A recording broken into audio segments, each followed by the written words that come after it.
જય શ્રી કૃષ્ણ મિત્રો, ભારુક સત્સંગ ચેનલમાં તમારા બધાનું સ્વાગત છે। આજે પુરુષોત્તમ માસનો 9મા અધ્યાયની કથા કહું છું। 9મા અધ્યાયનું નામ છે દુર્વાસા ઋષિની દયા। નૈમિષારણ્ય મધ્યે બિરાજતા ઋષિ મુનિઓને સૂત પુરાણજી કહેવા લાગ્યા, હે મહર્ષિઓ, ઋષિકન્યા મેઘવતી પિતાના મૃત્યુથી અત્યંત શોકાતુર થઈ અને ઘોર ચિંતામાં એની કાયાકૃશ થવા લાગી। આશ્રમનું એકાંત એને ખાવા ધાતું, તેથી એ વનમાં એકલી રઝળવા લાગી। એક સમયે દૈવયોગે મહાક્રોધી એવા દુર્વાસા ઋષિ ફરતા ફરતા આશ્રમે પધાર્યા।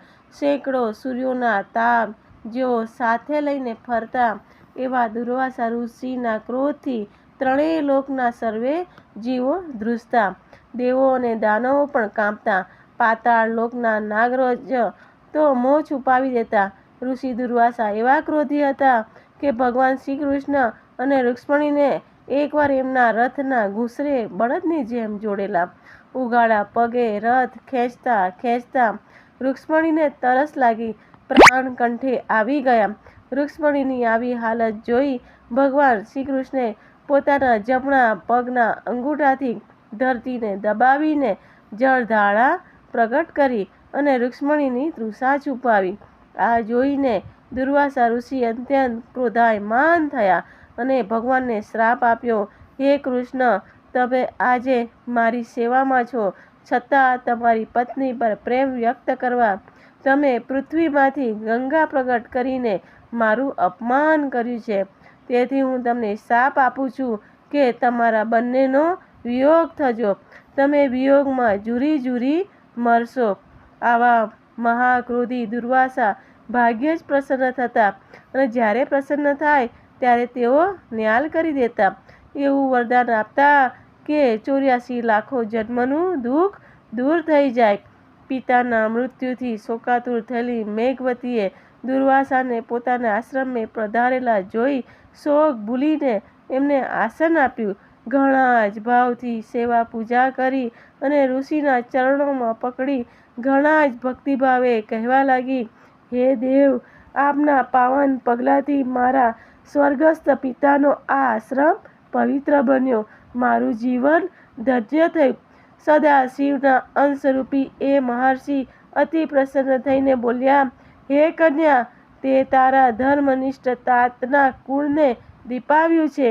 તારો ધર્મ પ્રેમ જોવા માટે જ હું અહીંયા આવ્યો છું અને અહીંથી બદ્રિકા આશ્રમ તરફ પ્રયાણ કરીશ। તારે કોઈ દુઃખ હોય તો તું મને કહે, મારા તપોબળના પ્રભાવે હું તને દુઃખ મુક્ત થવાનો ઉપાય દેખાડીશ। ઋષિના આવા વચનો સાંભળીને મેઘવતી કહેવા લાગી, હે મહાત્મન, આશ્રમમાં હું એકલી વસું છું, અનાથ અને નિરાધાર છું। તાતના મૃત્યુનો શોક મને ઘેરી વળે છે।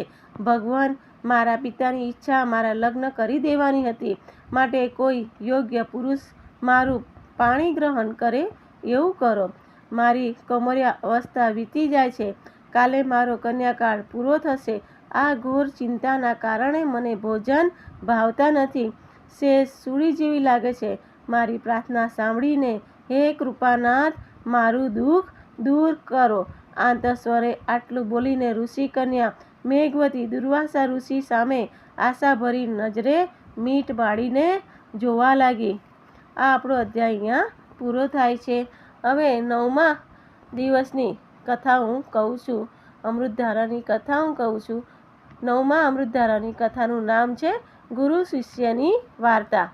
ગંગા કિનારે એક સંત રહે, ઘણા જ પવિત્ર અને ઘણા જ જ્ઞાની। સંતને એક શિષ્ય, ગામના લોકો સત્સંગ કરવા આપે, દક્ષિણા આપે, એમાંથી ગુરુ શિષ્યનું ગુજરાન ચાલે। એવામાં પવિત્ર પુરુષોત્તમ માસ આવ્યો, સેંકડો નર નારીએ વ્રતનો સંકલ્પ કર્યો। શિષ્ય ઘણો જિજ્ઞાસુ હતો, ગુરુને પૂછવા લાગ્યો કે ગુરુજી, આ કયું વ્રત છે અને એનો શું મહિમા છે? ત્યારે ગુરુજી બોલ્યા, હે શિષ્ય, આ પુરુષોત્તમ પ્રભુનું વ્રત છે, અપાર ફળદાયી છે। જે શ્રદ્ધા ભાવે વ્રત કરીને બ્રહ્મભોજન કરાવે એને પ્રભુના દર્શન થાય। શિષ્યે પણ પ્રભુના દર્શન કરવા વ્રત શરૂ કર્યું। રોજ નદીમાં સ્નાન કરી વાર્તા સાંભળે ધારણા પારણા કરે. 30 દિવસ પછી ઉજવણું કર્યું. 101 બ્રાહ્મણને જમવા નોંધ્યા. લસપસતા લાડુ બનાવ્યા. બ્રાહ્મણો જમવા બેસવાની તૈયારી કરે છે ત્યાં એક ભિખારી આવ્યો. જોતા સૂગ ચડે એવી ગંધાતી કાયા, ફાટેલા વસ્ત્રો, મોં પર માખો બળબળે છે. ભિખારીએ જ ભોજન માંગ્યું. પહેલાં તો શિષ્ય તેને સમજાવી પાછો કાઢવાનો પ્રયાસ કર્યો, પરંતુ ભિખારી ન ગયો. એટલે રોષે ભરાયેલો શિષ્ય લાકડી લઈને ભિખારી પર તૂટી પડ્યો. માર મારીને એને કાઢ્યો. બ્રાહ્મણોએ જમી લીધું. શિષ્યે બધાને દક્ષિણા આપી. પછી બધા પ્રભુ પ્રગટ થયા અને દર્શન આપે તેની રાહ જોવા લાગ્યા. પણ પ્રભુ પ્રગટ થયા નહીં. ત્યારે શિષ્ય ગુરુ પાસે ગયો. જઈને ફરિયાદ કરી કે પ્રભુ તો પ્રગટ ન થયા. ગુરુજી બોલ્યા, હે શિષ્ય, એ શક્ય નથી. પ્રભુ તો અવશ્ય આવે જ. કદાચ તું પ્રભુને ઓળખી નહીં શક્યો હોય. શિષ્ય ન માન્યો. એ તો દલીલ કરવા લાગ્યો કે પ્રભુ આવ્યા નથી. એની મને ગળા સુધી ખાતરી છે, કોઈ આવ્યું નથી.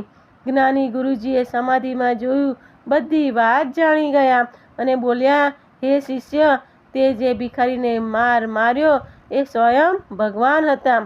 શિષ્યના ગળે વાત ના ઉતરી. એણે તો એક જ વાત પકડી રાખી કે ભગવાન આવ્યા જ નથી. ત્યારે ગુરુએ પ્રભુને પ્રાર્થના કરી. પ્રભુ પ્રગટ થયા. એ જ ભિખારીના શરીર પર લાકડીના મારના નિશાન હતા. શિષ્ય તો લાકડીની જેમ પ્રભુના ચરણોમાં ઢળી પડ્યો અને ક્ષમાની યાચના કરવા લાગ્યો.